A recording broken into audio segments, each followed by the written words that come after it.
Hello everybody and welcome to my kind of last game video from the British Chess Championships 2026. I am recording this a little bit later. I'll explain the reasons why in a second, but you're going to see the analysis of my game against Colin Davis from the last round, round 9, where I had the white pieces.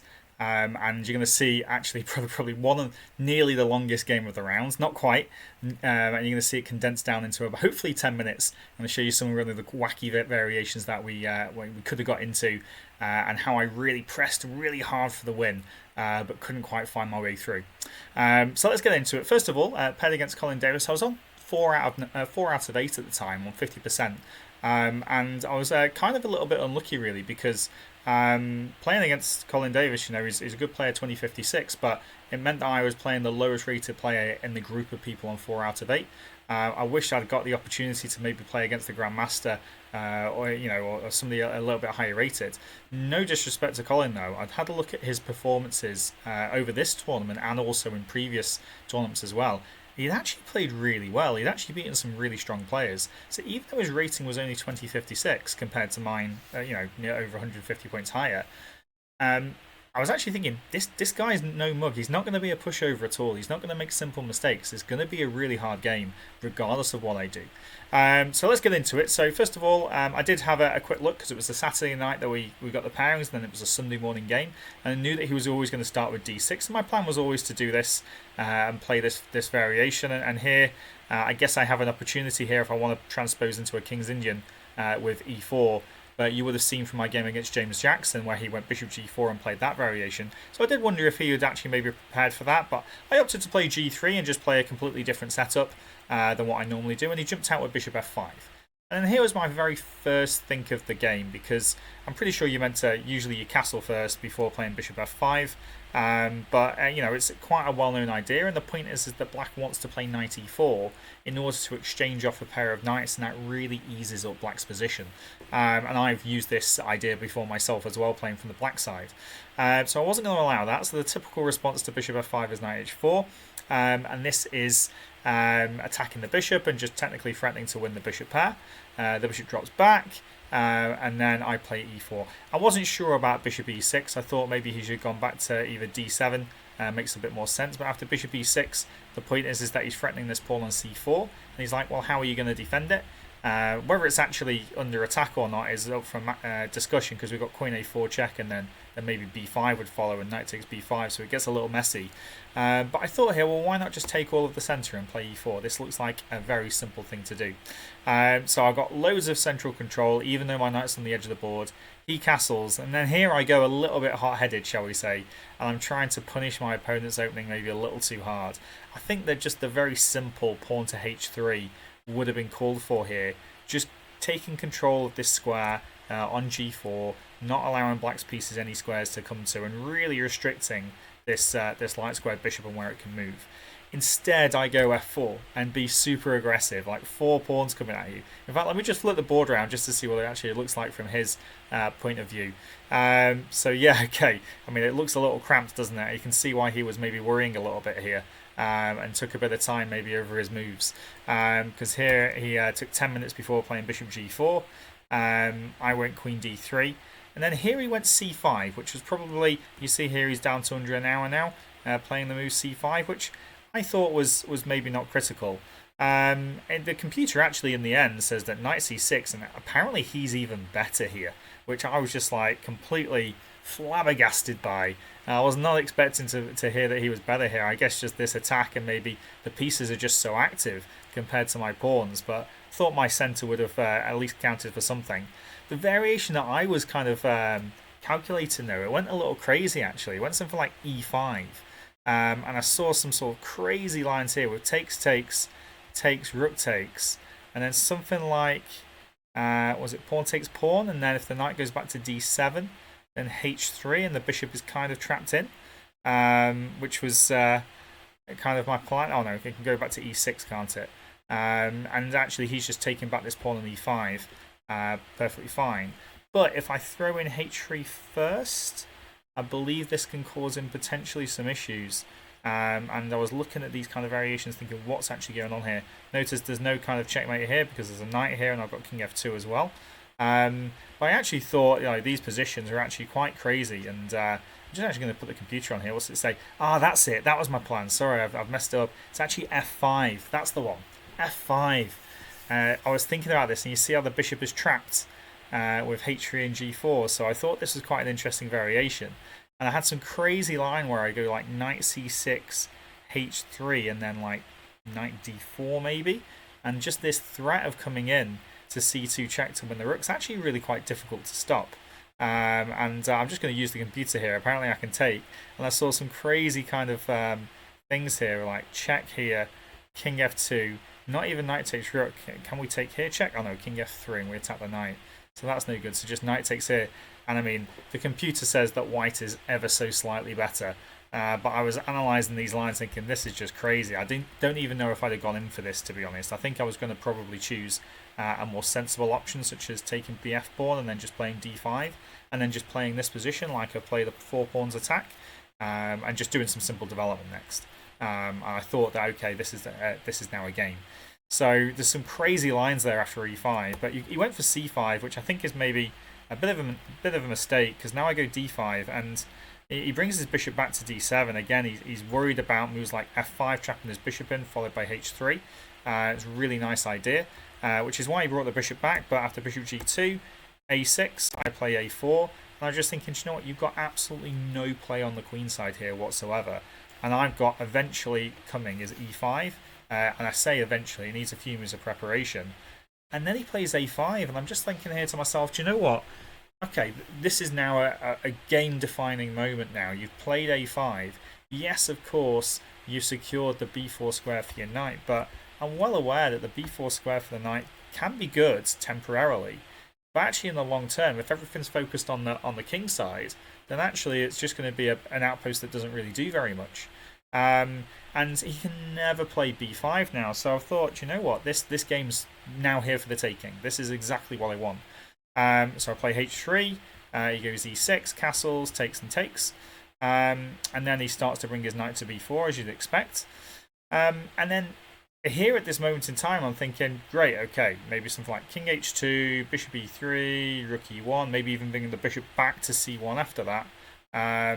And then I just basically get ready to play e5, and this whenever I'm ready for it. And that feels like it's actually going to be winning at some point. This feels like a very easy plan. But over these next few moves, I kind of lose my way and don't play it optimally. And yeah, there's one precise moment I really want to focus on. And obviously, I have to move my queen here with it being under attack. And I thought that this was the right thing to do. He goes queen c7, and I think he does this move quite quickly, actually, a couple of minutes. And the queen doesn't feel right here because knight b5 hits it. Maybe a rook on c1 is also good against it as well. So didn't feel like the right plan, especially with e5 coming and taking, and d6 would hit the queen too. So felt like this was the wrong square for the queen. In fact, the computer, let me turn it on. Yeah, the computer wants either rook e8, knight h5, attacking g3, or even b5 straight away. Oh wow, I did not expect that. b5 immediately would have been okay. Still advantage to white, but doesn't like queen c7. And you know, I thought here, great, this is going perfectly. So I play king h2. Maybe just a little thing here. I don't necessarily like the fact the queen's on the same diagonal as my king, so maybe I'm just starting to feel a bit of time pressure here. We notice we're both down to 30 plus minutes, although should be plenty of time to navigate this position. And then he goes knight e8. I'm just like, okay, well, where's the knight actually even going? He's literally just activating this bishop and maybe hinting at f5, but I don't even know if he really wants to play f5, to be honest. So I don't think it even comes with any threats. And then it's around this moment here when I really lose my kind of, shall we say, train of thought. I bring the knight back to f3 because it wasn't doing much on the side. I really want to play this move pawn to e5. He goes rook b8, and then I don't know why I do this. I think I just go too quickly. I'm thinking, right, okay, now's the time to put the pressure on. He's got 26 minutes left. We're early on in the game. Now's the time to go for it. And I just go for e5. And I think it's good. But I have to ask myself the question, why do they not like just decide where the rooks belong? Which one of these squares do I want to put both rooks on? And why not just put them there? Especially the c1 square. I mean, rook c1 here just seems like such an obvious move to me. You get it off this diagonal, you put it on the same file as the queen, you overprotect the knight. Also, as well, I saw that after e5 bishop here, he's actually threatening to put something into this square. And also this square as well. So it actually covers c2. So I don't understand why I rushed this move. I was just too fast, and it didn't make any sense to me when I look back at the game why I played this so quickly. And I live to regret it. It's still actually good for me though. Bishop f5, knight e5, queen d8. And here, this is where it does start to really go wrong for me. I'm actually doing really well here. Although the amusing thing is that one of the best moves for me is knight back to c3, which is quite funny. But apparently, just building up slowly, something like bishop f2 to get the, get the bishop off the fork from the rook and the bishop there after knight c2, is what it wants. And actually, what did they want here then? I just wanted to play something to f2 here, or rook a d1. Simple moves. And instead, I make a big error here, and after knight b5, queen d8, I play a really bad move. I play rook c1. And I was just kind of hallucinating here when I played this move. I don't know what I was thinking. And I mean, first of all, it's a defensive move, which is not like me. I don't like defending when I can be aggressive. And yeah, I mean, it obviously does stop this threat, but I mean, it doesn't stop knight d3. I also completely forget that my d5 pawn here is possibly going to get lost after he does pawn takes pawn. But luckily for me, he misses some opportunities here. So if I put the computer on, you can see white still got the advantage, but this is a big error. He plays b6, which is the top engine move actually, so that's quite a good one. But then here again, I'm just going far too fast too quickly, and I play this horrible move, pawn to e6. And it's not losing yet, but definitely advantage to him. And he should probably just take this, by the way. He should just take. And I was going to, well, actually, I guess g4 is an option, but I think I was just going to take back, to be honest. And if he takes twice, this is actually fine for him. I'm going to go knight g5 with some tempo attacking his bishop. But apparently he's just a pawn up, and I can't actually win this d6 pawn back. So I don't really know what I was thinking with this one. This was just a bit of rush of blood to the head. But I guess when you play like this and your opponent's got 22 minutes left, they do start to feel the pressure, and he played knight f6. And now, again, I knew that this was wrong when I played it, and I should have stopped myself. I was toying between knight g5 and pawn takes pawn. And I knew that knight g5 was better. But for some reason, I decided to play more forcingly. And this is what happens when you're under pressure. Maybe tired as well, round 9 as well, after a whole week of work. And here, why would I allow the rook to come to e7 so easily? Whereas in the variation with knight g5, obviously I'm just threatening to take it. If he takes here, then I can play g4, and actually I'm threatening to come into here with my knight if he moves. Of course, he's always lining up the sacrifice, by the way, and this is again quite crazy. But this is pretty basic stuff, really. So I'm a bit disappointed with that move. And after rook e7, I was looking at this thinking, do you know what? I think I might be losing now. I think I'm actually worse. So I played bishop g1, thinking that I'm just trying to get the bishop into a safe square. And the computer says there's better moves out there, but this just felt like the right thing to do. And then he goes knight e4, giving me another chance. I saw the variation he should have played. He should have gone h6.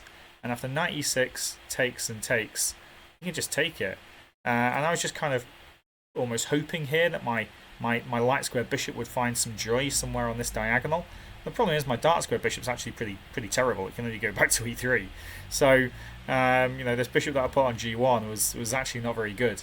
And okay, maybe rook e1 and we swap some rooks off and things, but he's got an extra pawn, I've got the bishop pair, and I was maybe hoping for something there. But he didn't play it. He went for knight e4, and this kind of, again, he going down on time. We're only on move 27, still got another 13 moves to make here each. And he just goes for exchanges, which simplifies the position. But I saw the variation that I wanted to play here, and I was like, do you know what? I've got chances at the end of that. And after takes, I was tempted by something like knight e6 here, but there's just no point. Takes, rook e1. I saw that he was going to go queen e7, and after takes, knight takes d6. He can swap queens with me. That's fine. And now I saw this situation here from afar. I thought, you know what? I've got fantastic chances to win this game.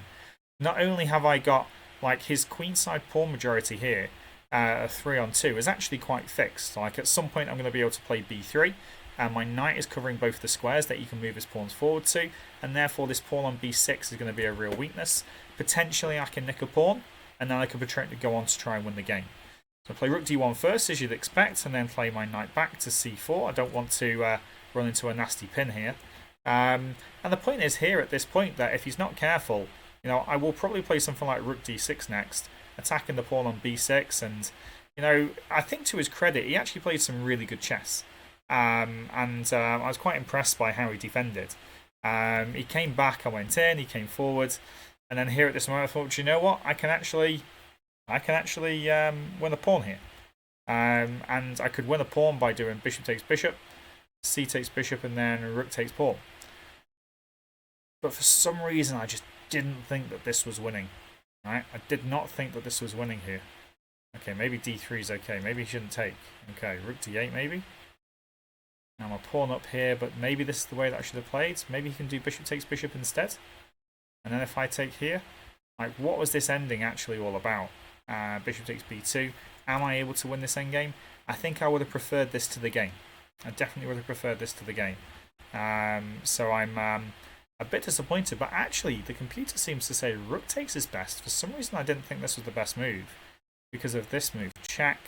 Okay, we can swap rooks at any moment. And then knight takes g1, king takes g1, bishop takes b2. I thought he was okay here, but maybe this is the endgame that I have to play. My king can actually really come into it. My knight's always going to sit on c4, so the passed pawn for him is not dangerous. I put my pawns on light squares, and actually maybe I'm the one that's going to get my king to d5, and my knight's always going to be attacking the pawn on a5 here. So maybe I should have done this. This would have been a better way of playing. Yeah, that's probably the best way to try and win this endgame. You see here how time-wise I've got 16 minutes left. He's down to 5 minutes. 4 moves to the time control. And yeah, I played king g2 thinking that he was going to allow me to do it again. I'm going to take and then take. And I think it's a better version for that endgame. But to be fair, he plays b5 and he goes for it. And yeah, I mean, well played to do that with 4 minutes left after you it wasn't your original plan. At least I don't think it was. That was just really good defense. And after takes, I give a check, and I saw that obviously you can't go king f7 because of knight d6 check, taking his rook. And okay, there's some other stuff going on there as well. But he goes bishop f8, and I win a pawn this way. And I'm thinking this is the endgame that I want to play a pawn up. So I have managed to get a pawn, trying to win this endgame. And what he wants to do is he wants to swap off the a pawn for the b pawn, so there's not pawns on both sides of the board. And the problem is he's just got this annoying pin going across the fourth rank, and I just can't do anything about it. So I bring my king in. I'm able to give a check, and here I realise that if I just defend the knight, then the pawn's just going to keep coming. Yeah, unfortunately, you can do bishop takes b2 as well, and probably the endgame that I don't want is the rooks only endgame with 3-on-2 on the king side. So I mean, he doesn't have to take the pawn at any moment; he can just leave it like this until the last second as well. So I didn't see any joy there. So I decided just to take the pawn, and he took here. And then here at this point, I'm thinking, right, okay, play 49 moves and then move a pawn. And I tried to do this, and I tried to get my knight into a good position first. And then I realised that actually getting my knight to a good square was actually really difficult. Like here, I really wanted to play knight d6. Just rook d7, it's just a very annoying pin that I have to just kind of get out of. And I don't really want to swap rooks. I don't really want to swap the bishop for the knight. Ideally, I want to keep everything on the board. And it's a really interesting endgame as well from a different perspective. So like here, let's say, let's actually go back a few moves like here. He doesn't actually want to go g5 because then I play f5. And my passed f pawn is probably going to give me something to work with. It gives me especially the square on e6. He also doesn't want to go h5 because then I go g5 and the pawn on g6 is stuck on a light square, which means that I can put my knight and rook on it and potentially attack it or exchange off into an endgame where I could win it. So he just does the right thing of just moving his rook around, and that's all he does, is shifting his rook and bishop around, of course. and maybe I could have played this better, but maybe a bit of tiredness, and eventually I go f5, swapping some stuff off, and I saw that there was loads of endgames here where my knight potentially could beat the bishop, and I actually go for it, where I finally play this move, rook e7, thinking that I'm potentially exchanging off into a one endgame, but it wasn't one. And after takes, the mistake that I'd made is that for some reason I thought here that after king f8, which is a beautiful move by the way, I can't get in. I have to go like bring my knight round to f7 and then bring my king across. And the problem is when I bring my knight to f7, he then goes king g7, and I can't get in at all. Like every other move loses for him here, but king f8 is the obvious move to stop me progressing. And yeah, I missed this move, and actually I go wrong very quickly here. Obviously I can move around my knight quite a lot, but it is drawn. But I could definitely push for a bit more. But I made a mistake and went king d7. And then of course, actually what happens is the king's able to get in. And he has a think here, realises that this is also drawn as well. And I can't actually make any progress because I can never put my knight here to block so that my pawn promotes because he just takes it. So I mess around for a little bit and then eventually agree a draw. So yeah, okay. That was my end of my British Championships after quite a number of hours playing that last game. Wasn't quite the last game to finish. I played to a draw, but obviously pressed for the win for a large part of the game. There's some real big, simple mistakes in the middle, which I no doubt want to improve for the Olympiad as well. So 4.5 out of 9 was actually my target score going into this. I think I was minus 0.8 on my rating with a performance rating of 2220, when my rating is 2220. So I was very happy actually overall with all the work that I was doing to actually get 50%. So very happy with that. Big congratulations to Shreya Royal, who's the British champion, and Bodhana, who's the British women's champion as well, winning that playoff against Tricia. And yeah, very happy overall with my performance. And next kind of stop is going to do maybe a couple more videos about pre-Olympiad. And then we'll obviously have the videos coming out when I'm at the Olympiad as well in mid-September. So thanks very much for watching, everybody, and yeah, see you next time.